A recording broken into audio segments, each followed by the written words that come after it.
Welcome to the Wild and Kingdom podcast, all of our brothers. Today we are talking about the idea of the biblical requirement of a friend. You know, Rob, it's something that I've actually been spending a lot of time on. I don't know that I've ever heard a sermon on, I've heard sermons on what does it mean to be a good friend. I'm talking about the biblical requirement. Have you ever thought about, for those of you listening, have you ever thought about what does the Bible actually say a friend is? According to the biblical standard. And that's what we're going to talk about today. But I'm joined with my man, Rob Harvie. So if I break into Yorkshire at any moment, it's just because I love it. So Rob, tell everybody where you're from. Yeah, hi guys. Rob Harvie, over in Yorkshire in the United Kingdom. So a little village for those that But you're a Welshman. Well, I was born in Wales, but I now live in Yorkshire. I got to snap out of the accent. It's going to drive everybody crazy. So if you've ever seen Peaky Blinders or Harry Potter, I live sort of pretty much exactly where that was filmed and located. So cobbled streets, beautiful. I've been there many times. It's beautiful. Yeah. We cannot get your trucks down our little streets. No, I've thought about every time I go to England, I'm like, I could not drive over here. I couldn't make it between the buildings. Yeah. So Rob and I met on a mission trip years ago, and he has become one of my closest mates. And we're going to talk about that today. Before we let's talk about the most important thing, other than the Holy Spirit. We're going to talk about giving up the Holy Ghost that you gave up with that deer. Yeah. There's the ghost, and then there's, we have a little American joke. There's the Holy Spirit. He's the comforter, right? Then there's the Holy Ghost. Call him Spook. Okay. If I have to send Spook, he's going to do some damage. Don't make me ask the Spirit to do something to you. Because if you get met by the Holy Ghost, he ain't as kind as the Spirit. That old country preacher told me that one time. I love it. You went deer hunting. Yes. Now I've taken you duck hunting. Mm-hmm. That was a bit cheeky. Yeah. That was fun watching you. That was fun. That was an experience. Here they are. Y'all want to know what it's like to duck hunt with an Englishman that's never been duck hunting? Here's how it goes. All right, Rob. Get him. Kill him, Rob. Shoot him, Rob. Where? Shoot him, Rob. Where? Oh, never mind. Don't worry about it. Where was the duck? That's exactly it. Yeah. You mean that thing that stuck its beak in your choke? Yeah, that's called a duck. He was right at the end of your barrel.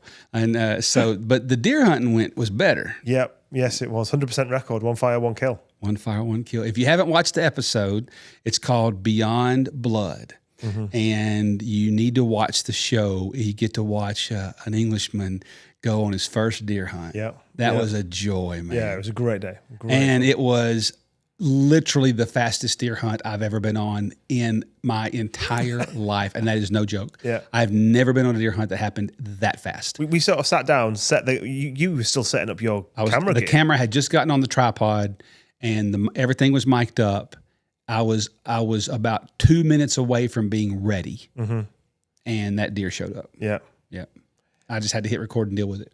Yeah. No, it was an experience. We don't have hunting really in the UK, which is a real shame because you used to. Yeah. It's a royal sport. It's a sort of if you've got money, if you're born into those sort of circles, but it's not a big thing with us at all. So I wouldn't even know how to go about going hunting or doing. Yeah, and it's interesting what's happened in America too. When you look at what's happening in the UK, you think your word was posh. It's now a silver spoon sport. Yeah. America's returning back to that. Access to hunting, access to land. Hunting is getting harder. And the cost of it as well. The cost of it is astronomical. Yeah. And it's really interesting what's happening in the United States. We're starting to slowly, but there's that old phrase again. We are always tracking about 30 years behind England when it comes to spirituality. Yeah. I'm watching. Now that I've been to England many times with you, I can see America becoming exactly what you guys already are. I mean, you can literally spot it. Yeah. We're tracking right along that line. Today we're talking about something that actually is a very. I don't know that there's anything that I probably think about more in the terms of spirituality and male spirituality than I do this topic. I've literally been putting notes together on this topic for 6 months. And I loved it. And I called you up and like, man, we got to have you do this because you and I we do have beyond blood. We take intentional friendship, and what I love about you, Rob, is that brotherhood matters to you as much as it matters to me. And I don't mean that it matters that I matter. You're one of the few guys I've ever known that actually take friendship biblically and seriously. It matters to you. And I'll tell you somebody else that I've noticed that has done this in America that I think is leading the way. And I don't think he's a Jesus follower. If he is, I've never heard him say it. But Simon Sinek, I'm going to put a link in the show notes here.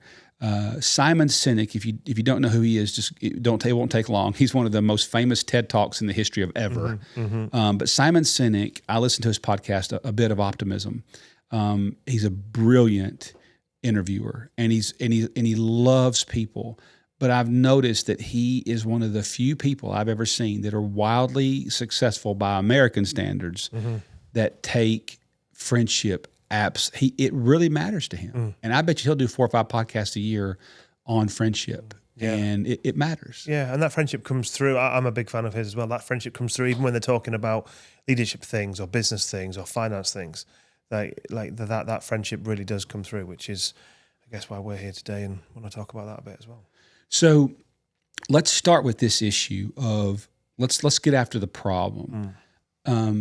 In the UK, you do a lot of leadership consulting, you do a lot of speaking, but you have a lot of stats on the suicide rates and the loneliness rates. And we're not going to spend a lot of time here, but it is a real problem. And Americans are discovering in the world of men, it's a real problem too, but men don't talk about it. But it's not just suicide, it's loneliness. And and we're not, don't worry if you're wondering, are they going to get into this whole sappy thing? We're not. But I'm telling you, it's a real issue that men tend to have surface level relationships. Yeah. As you and I've said before, men have buddies, they don't have brothers. Yeah, we live in a world that is so connected. You can turn your phone on and you've got 10 social media apps, you've got whatever it might be, and you've got all these friends and all these likes and all these things and emails and texts and everything else. But we've never been more connected than we are now, but we've never been more disconnected than we are now. The stats show that. The stats for suicide and loneliness are through the roof for your country, for my country. Through the roof. With men. For men. With men. Yeah. A lot of these stats go back to sort of COVID, sort of maybe a little bit before COVID. They haven't updated the stats, and I know full well why they haven't, because they're worse than they've ever been. So they were worse then, and they're definitely worse now. So those stats are through the roof for a lot of guys. That's a real thing. And like you said, we're not going to dive into that world too much, but the stats don't lie. It is that disconnect. Film doesn't lie. There's a disconnect. And in America, we are a hustle culture. And when you factor in all the other reasons we're going to get into here in a second, there's a reason I think men are suffering, and there's a biblical reason why I think we're in trouble. So let's talk about first the fact that you and I have brought up this a lot, and that is the issue that, as a general rule, men operate transactionally with their relationships. I have a golfing buddy. We play golf. Or I have a business buddy. Most men are workers. We're doers. So we assume that we have good friendships because we work with people. I'll tell you an interesting story. I had a guy about 1.5 years ago. He was a senior vice president for a major brand in America. His career, he did as well as you could do in the business world. And he told me, and he's a good guy too. I like him a lot. And Brian said to me, you know, Jason, I worked for 34 years for that company. I retired, and it was great. Great retirement. I loved everybody I worked with. Had a great run. He said, and since I've retired, I haven't had a single text or a single phone call or a single email or an offer to go to lunch. And he was blindsided by that. He said, I poured into these people, and I thought they were pouring into me, and I realized we just worked together. It was a transactional. It was transaction. Yeah. And I'll tell you somebody else that recently said that to me, and I won't say his name. It's a small world, but I will say he's a pastor in Pennsylvania. and he recently retired. And I asked him, what's it like? And he said, Jason, I was at my church for over 20 years, and I'm blown away. I was telling my wife the other day, I'm blown away at how fast those, what I thought were true friendships, faded away. I said, yeah, because you were really never friends at all. You just went to church together. Let's don't mistake proximity for profit in terms of relationship. Yeah. You can't. Well, that's what I meant by like we're so connected. Like these people would walk into their workplace, hi, good morning, all day, like just speaking to people, all that, but so disconnected at the same time. It's quite a dangerous place for guys to be, I think. It is. And my pastor friend, it's interesting. I've learned that when you step away from a church, you may have one or two people that actually you retain. And here's where pastors get depressed over that. We actually did care. We checked on people all the time, not because we were paid to. No, because we actually cared. So when you step away from that, you start realizing they're not checking back. And you thought you were brothers, but you weren't. And it breaks your soul. Because there's people that I really thought I was close to, only to discover I was never there at all. And that bothers me because it does matter to me that we're brothers. It matters to me a lot. So let's talk about beyond transaction. We live in a transaction world where there's always something in exchange. We've all got those friends that call only when they really need something. Like, hey man, can I go hunting with you? Hey, can my son go, whatever. It's that kind of stuff. There's a transaction involved. But there's a bigger issue here. And the issue to me is when I look at the New Testament, it is very clear that men were designed for one another. Several years ago, I had a friend of mine make a statement that I'd never really thought about. He said, Jason, there are over 50, I think there's 53, or it depends on who you read, but there is documented over 50 times in the New Testament that we have 50 different commands for one another. Love one another, serve one another, confess your sins to one another. There's over 50 one another commands. And I had never stopped long enough to realize there's more commands about one another than there are on how to be saved. Yeah. Think about that. Now, that doesn't mean it's of lesser importance. I don't want to paint that picture. But it's fascinating to me that on the heart of God, it's one another. Yeah. Never stop meeting together. Yeah. We said earlier, we always think of that as in like, never stop coming to the church building is how it's been painted for it's not what decades. it's about. It's not about that. No. It's about going on a hunt together, or in my case, we go rock climbing or mountain biking, or we go or going for chicken with your buddies. Like it's never stop meeting together is about that fellowship, that constant flow of brotherhood, not just the transactional back and forth. Yeah. And then 9 months later, I need something else back and forth, and then 9 months. Like actually, it's more about that and way deeper. Yeah. Think about this, Rob. I've said this a million times, and I would include myself in the party of those who are guilty. I don't think any of us understand the gravity of the fact that Jesus had an option of how he spent the last 36 months of his life. His public ministry was about 36 months. If you told any American you have 36 T minus countdown backward 36 months and counting to live, you know what they're not going to do? They're not going to spend that time, 90% of it, with 12 of their closest friends. They're not.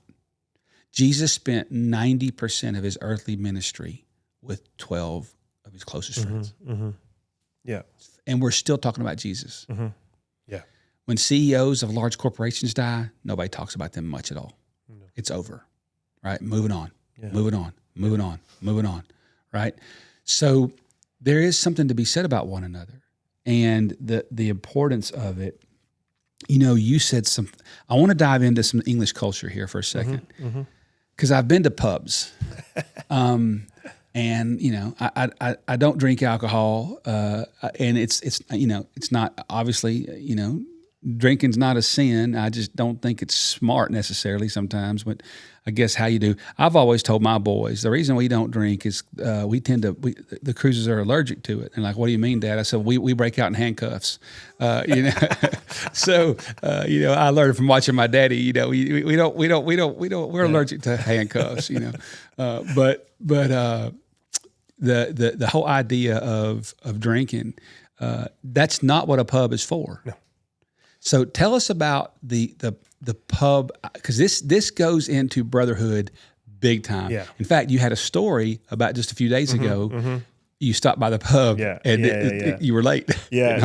So a pub is short for public house, and so they've been around in the UK hundreds and hundreds and hundreds of years. Hundreds of years. I actually had a roast and I had a steak in a pub that had been there since the 1100s. Yeah, that sounds about right. Yeah, hundreds and hundreds of years. Can you imagine going to a bar? That's why I love coming to Franklin, the historic town of Franklin. And I'm like, my pub was made in the 1100s. This restaurant opened in 1972. Yeah. Oh, really? Yeah, great. My pub was opened in 84 AD. Yeah.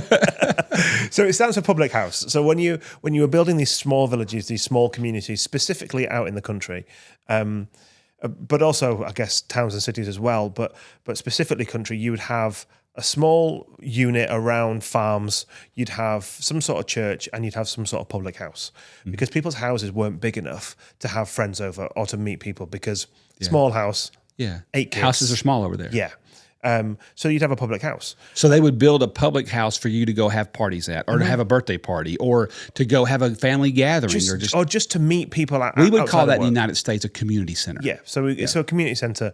So our public houses, then you've got lots in little villages. So for example, my village has around about 2,200-ish dwellings.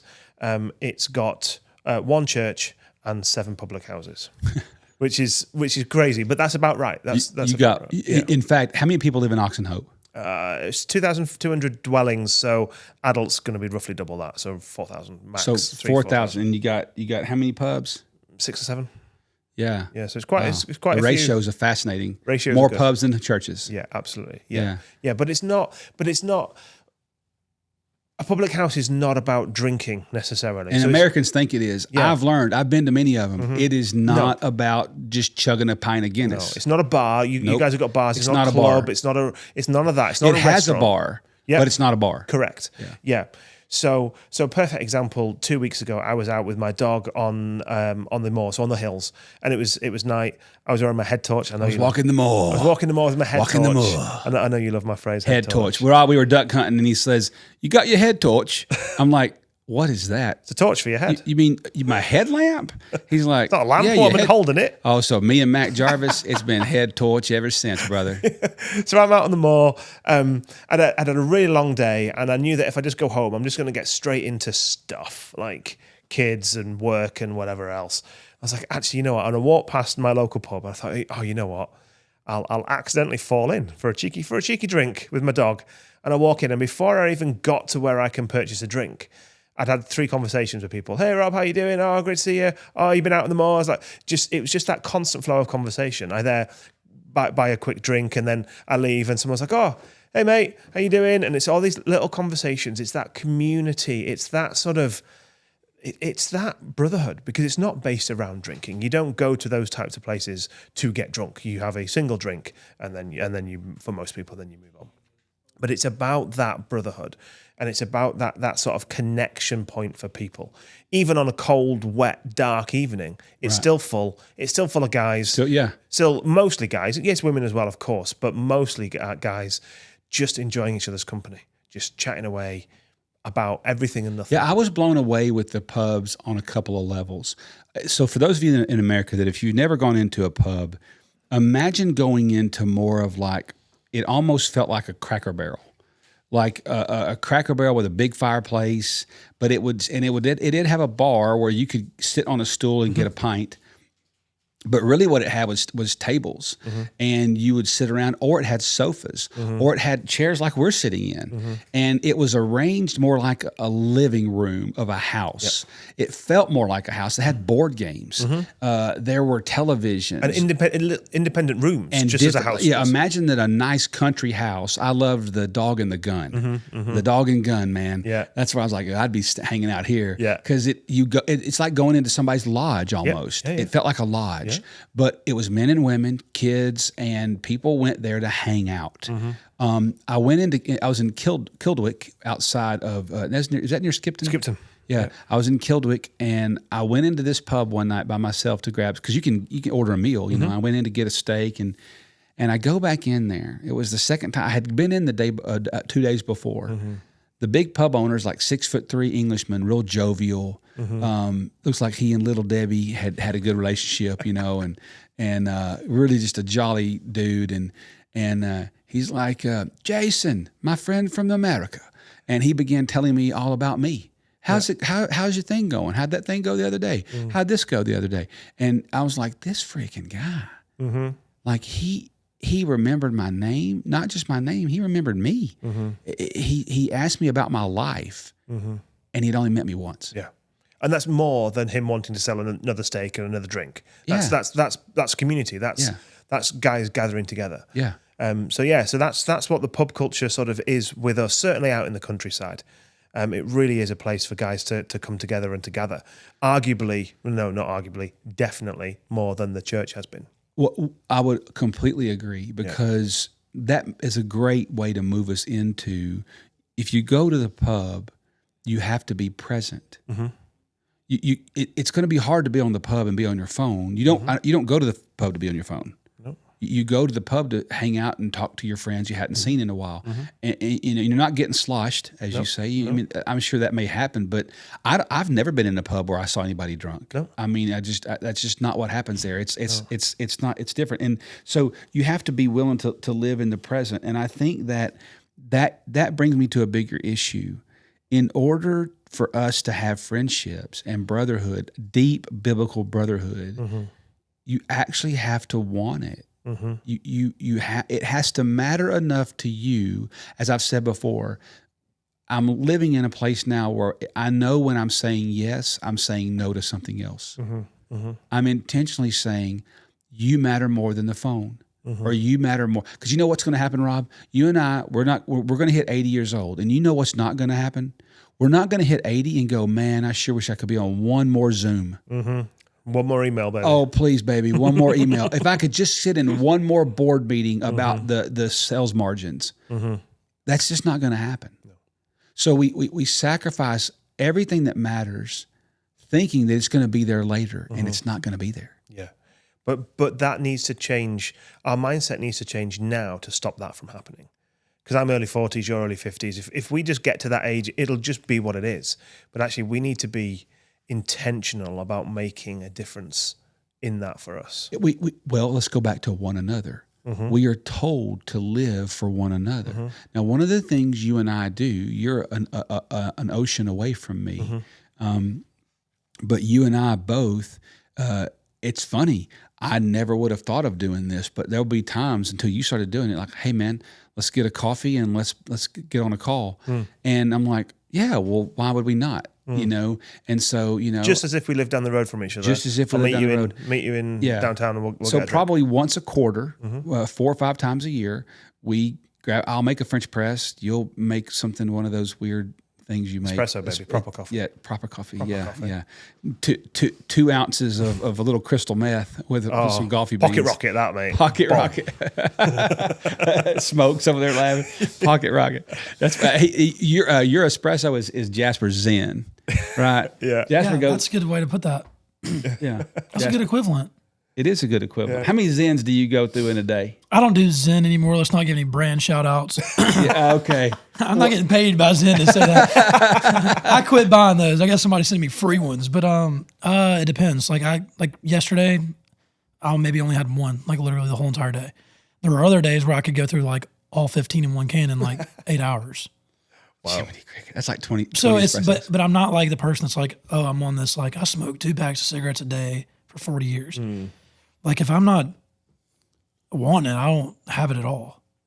So I think there's a case study there in the making. We need to dive into that a little more. I'm turning my mic off. I'm out of this conversation. Said the producer. But let's get back to the issue of being present. Mm-hmm.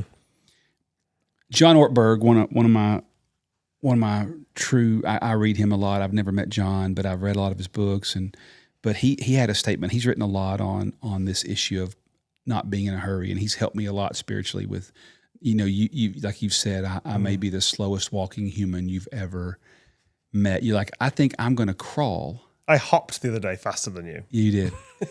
And I'm like, and I'm wonderfully proud of how slow I walk because you just don't know what it took for me to build that into my life. I don't think you know how annoying it is. Either. It's very annoying. I do know how annoying it is, but I don't care. I gotta quit.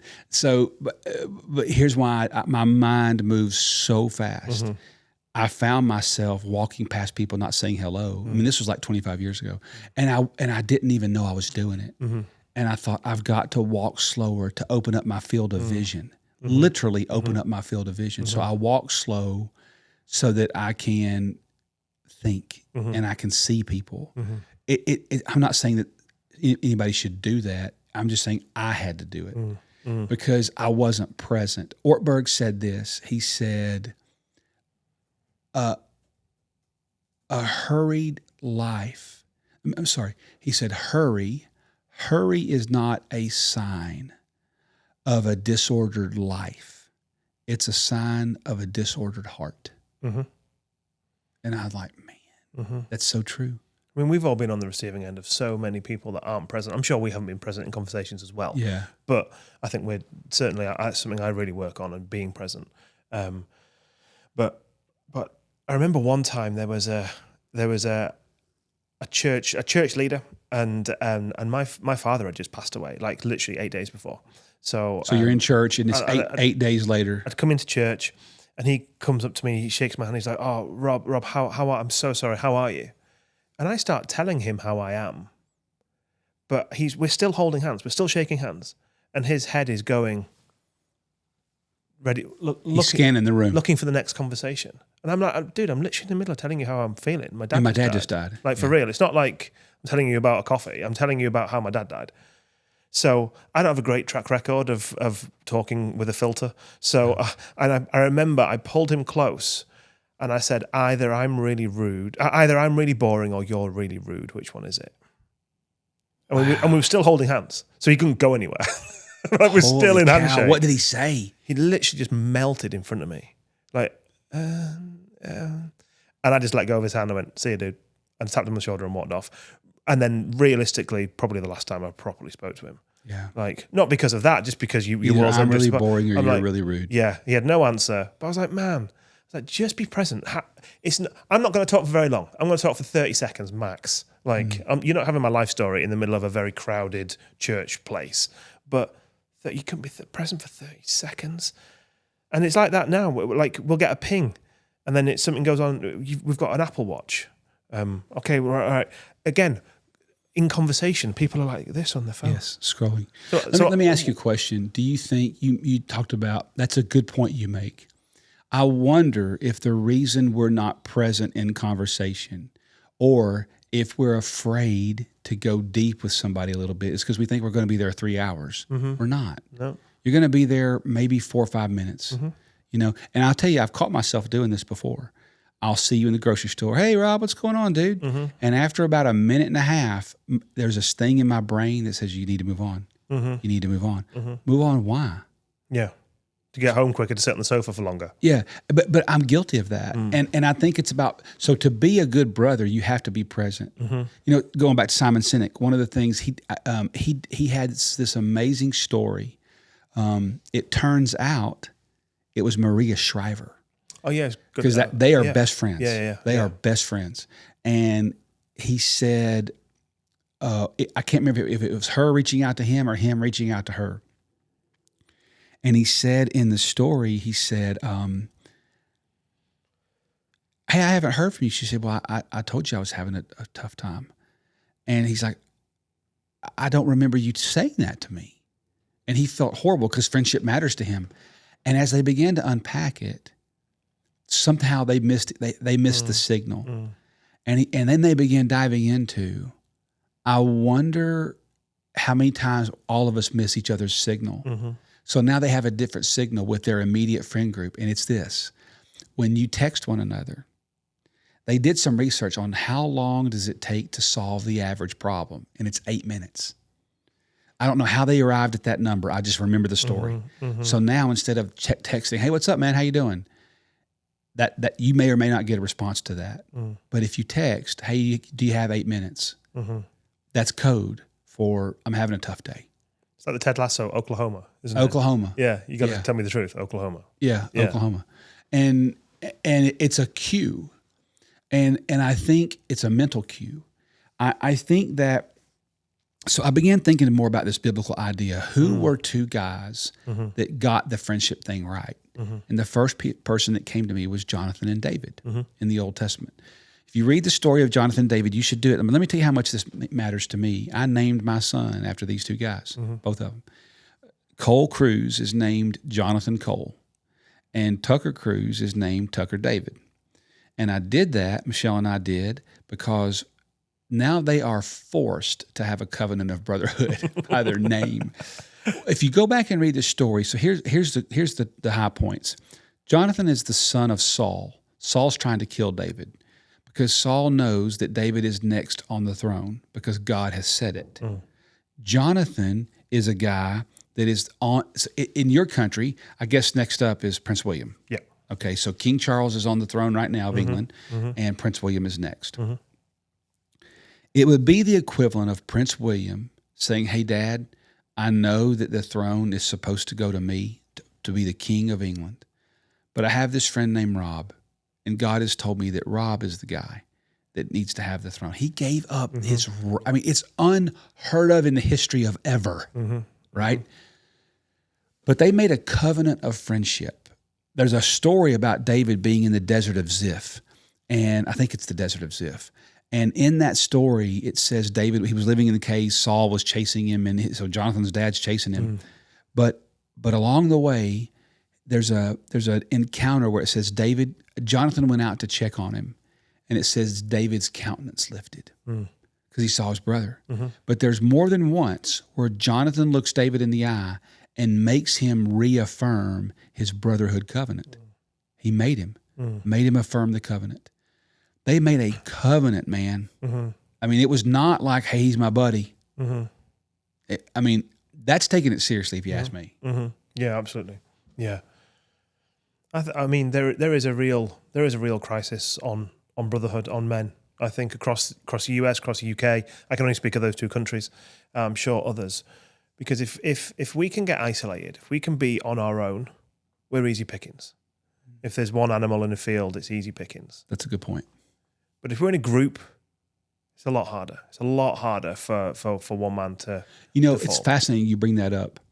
Watch any of the National Geographics, watch any of the wildlife films. Who's the animal that always gets it from the lion or the bear? The one that gets off from the herd. Yeah, for sure. The one that gets off from the herd. I've hunted in the Arctic Circle, and it's interesting when you look at caribou. The caribou that always gets it is the one that can't watch its blind spots.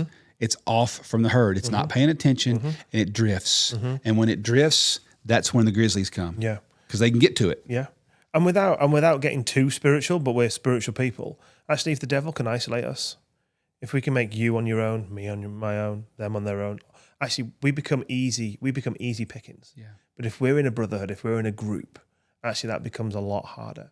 So therefore, there is a crisis and a pandemic on brotherhood because actually, well, yeah. We can ruin the guys and get them out on their own. Families are going to fall apart. Communities are going to fall apart. Churches are going to fall apart. All of a sudden, that strength is no longer there. We're no longer chords of 2, 3, 4, 5, 6. We're chords of 1. And a chord of 1 snaps really easily.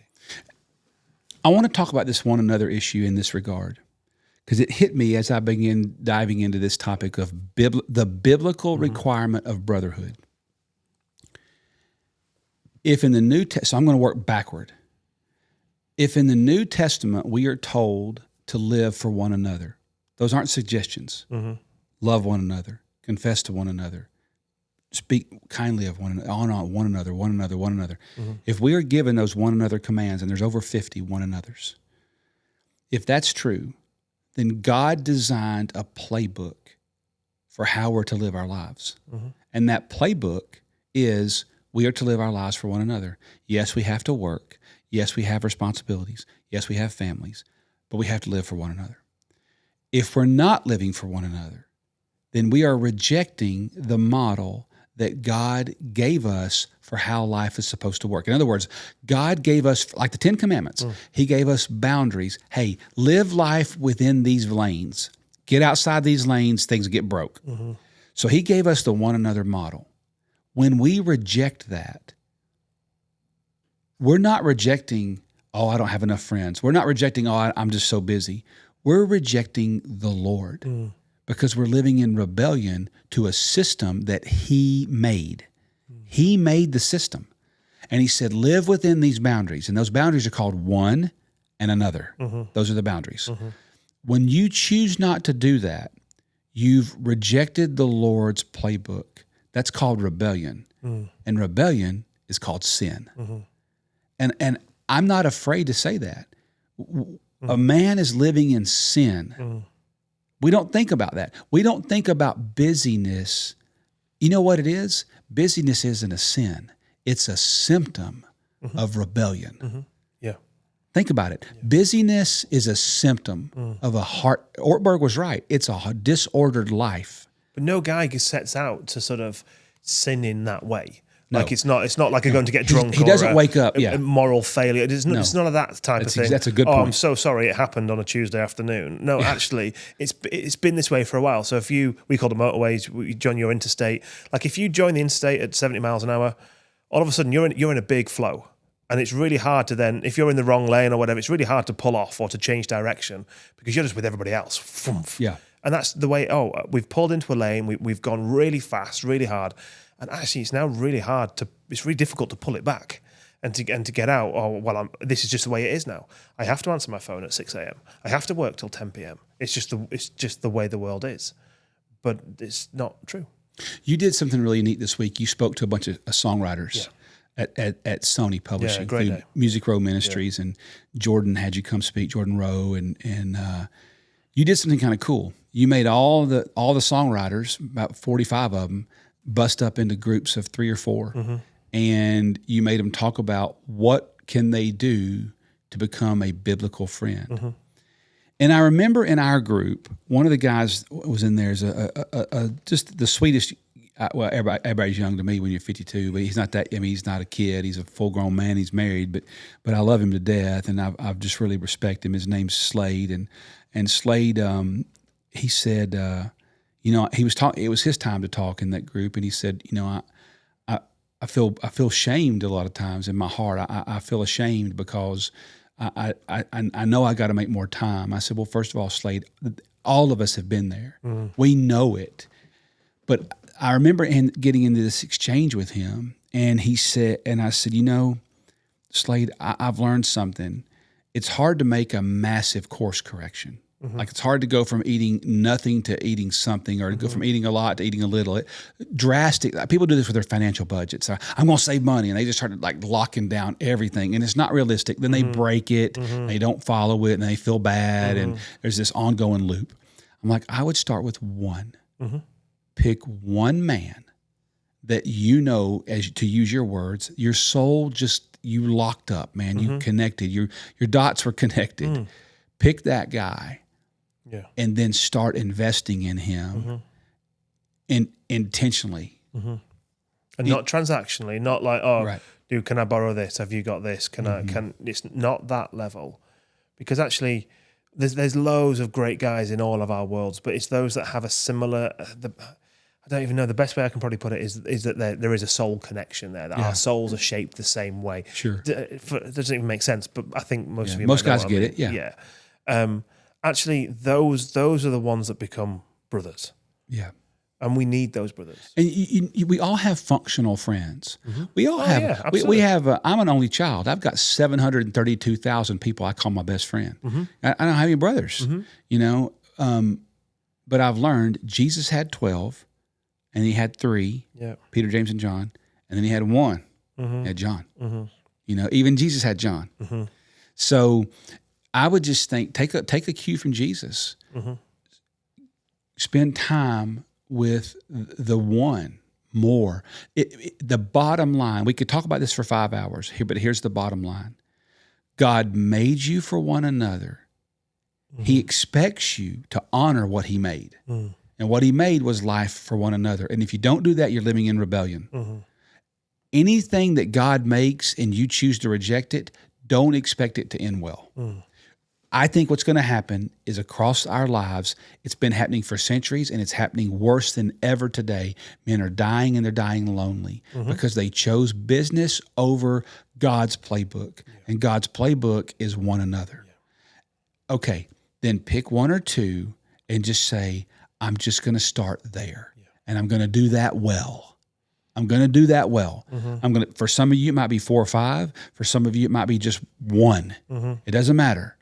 But go deep, and I'm telling you, living for one another, well, God's already put his stamp of approval on it. He's already ordained it. Yeah, there'll be a lot of guys that will be listening to this or watching the video or whatever. They're like, you like the idea of that, but actually, how does that work on a practical level? Yeah. So on a practical level, look, I've been married to my wife for 22 years. And there's times when we're very connected, and there's times when we're just like housemates. We're just getting the house done. Kids are back and forth from school, whatever. House is ticking over, but we're very disconnected. Of course, that's every relationship. But if I notice that, if I notice that we're not really functioning as friends and husband and wife, then I need to do something about it. And what do? Oh, you book some time in the calendar. You make things work. All that you make it work. But it's the same with your buddies. Like actually, if you want to sort of connect with guys, I don't just think, oh, I wonder how Jason's doing. Oh, I've seen his Facebook. He's been turkey hunting. Okay, cool. I know what he's doing. But actually, mate, do you want a coffee this week? And we jump on FaceTime. Or my friends that are local to me, do you want to go for a mountain bike ride? Do you want to go climbing? Do you want to go and eat some chicken? Do you want to just do something? Oh, yeah, cool. And then every Thursday, every other Thursday, once a Sunday, you go running, whatever it might be. But actually, it's there. Otherwise, it just doesn't happen because life just takes over. Life takes over.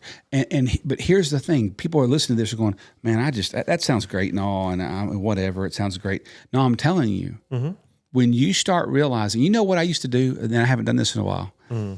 I was struggling one time to build time into my day to pray, so I didn't put on my calendar. I didn't put quiet time. I never have liked that word. I didn't put devotional. I put God. It was really hard to move God. Sorry, dude, I've just got an email. Yeah. I mean, I'm telling you, I would see God, and I'm like, oh. Yeah. Oh. Okay. But this is a real deal, though, because we spoke about the stats earlier, and we're not hammering the stats, but 60% of men say that they're lonely on a regular basis. Yes. 60%. Yep. That's 6 people. I had a CEO in a room of 10 of a company the other day who was in special forces for a long time. I mean, he is as man of a man, as a man's man as you can get. Yeah. He's now the CEO of a company, and he told me, he said, the difference is I'm lonely. I couldn't believe it. I thought it was so humble and classy of him to say, I'm lonely. He said, I went from fighting literally to stay alive and keeping my brothers alive for 20 years in combat as a special forces, high octane special forces guy, to now nobody checks on me. And I find myself having a hard time checking on people because it's not built into the business world. We don't. So guess what? I can't tell you the number of CEOs that have told me that they're lonely. It's been more than one. Yeah. It's been a few because they don't know where to go. Yeah. But they're making a choice. You can choose to have brothers. But I'm telling you, it's convicted me. It really has to know that the Lord set up a playbook, and that playbook is called one another. And if I don't run the playbook, I'm living in rebellion. And if I'm living in rebellion, I need to expect things to get broken. And a lot of guys are broken. The mental health stats are through the roof. Through the roof. In America, at the moment, it's approximately 5 male suicides an hour. In the UK, it's 1 every 2 hours. It's roughly the same percentage. Obviously, you guys are way bigger than we are. But that's a lot of men that are calling it a day. There may be some people like that listening to the podcast. You may be nowhere near there, but there's something. I do a lot of mountaineering stuff, a lot of outdoors stuff, and there's something that I always tend to ensure I live by, and it's especially when I'm outdoors, and I've referred to it as the law of before. So the law of before. So before it starts to rain, you put a jacket on. Otherwise, your hoodie's going to get soaking wet, and that's a really bad day if your understuff is wet. Before you get really hungry, make sure you have something to eat. Before you get really thirsty and dehydrated, make sure you've got some water. You get the idea. Make sure that you're doing things before it happens. But for guys, before you wake up on a Tuesday and realize, man, I'm really lonely, text them. Don't let it get there. Do something beforehand. Don't let it get there. Get a gang. Whatever your guys don't do well opposite the table. It's like, hey Jason, would you like to go out for a meal with me? Oh, no, not really. Hey Jason, do you want to come hunting? Do you want to come mountain biking? Do you want to go for a run? Yeah, cool, I'll do that. Actually, make it intentional, because before do the little things. What you're talking about is doing the little things. Yeah. Do the small steps. You know, I heard a quote one time said, "Every big problem was once a small problem." Mm-hmm. Let me tell you why that convicted me. I am the world's worst. I don't like conflict. Mm-hmm. So I would let things get out of hand. We just blow up. Just blow up. Yeah. When I'm like, every big problem was once a small problem. Yeah. Get it when it's little. Mm-hmm. Get it when it's little. It's a lot easier to fix. Yeah. I had a friend of mine, Richard Perko, and Perko is a phenomenal CEO. And I asked him one time about what are his best practices for profitability, and he runs a very large company. And he said, well, you don't have to worry about the end of the year goals. You build in processes that every quarter work. And if you do the processes right, the end takes care of itself. I'm like, man, that's so true. It's so simplistic. Yeah. But it's no different than brotherhood. No. We none of it. Men have buddies. Jesus created brotherhood, and brotherhood's what makes life sweet. And if you don't do it, you're not just living in rebellion, man. You're not living the way God designed it this way. He designed it this way, and so I will end it on saying, you've been a good brother to me. You really have. Yeah, likewise. You are somebody that you don't intentionally ask me tough questions. You just do. Sometimes in the course of conversation, it's like, okay, man, like it's creative stuff. Like, how are you on the creative side? How are you? What's the biggest challenge for the podcast right now? What's the biggest challenge for the filming of the shows? You know, or you may ask me like, what were you headed with where you're creating, you and Jasper creating the show or whatever, you know, you ask me creative questions about things. And I love that. I do. It matters to me. You epitomize, I think, that Jonathan and David relationship where we tend to spur one another on, as the scriptures say. Yeah. And it works. Yeah. Well, thanks for having me. I really appreciate our conversation, our time together. But more than that, I appreciate you as a brother. Yeah. You've made life sweet for me, and it's been fun watching you interact with a bunch of Americans. But I will say, it did make me feel good when you said hunting has shown me brotherhood in ways I don't think I've ever seen. And now it's like, yes, that is when we say, there's old Harley Davidson marketing slogan. I don't know if they still use it, but they did forever. And it said, if I have to explain it to you, you won't understand. Hunting is, if you understand it, if you do it, you're like, no, that's where I really find life. And life. And that can be with whatever you love doing. But for me and for what we do at Wilding Kingdom, it all centers around woods and water. So you guys check out Beyond Blood. Beyond Blood. I almost got the name wrong. Beyond Blood. It's on our YouTube channel now. And hey, I want to say this before you hop off of here with us. It would be really important for you to think through a few men in your life that needed to hear whatever was said today. Be a digital missionary and share it, man. Share it. Text the link to somebody. You don't have to plaster it all over your socials. Just text the link to somebody that if God brought somebody to mind for you today, or here's even one better, man, if somebody has meant something to you as a brother, call them and tell them. I'll bet you've never done it. You've probably never said, I just want you to know I love you, man. I do. And God has used you to make life better for me. My gosh, you know how many guys need to hear that? I mean, it would be super sweet. So check us out at wildandkingdom.com, and we'll see you here again in a few weeks.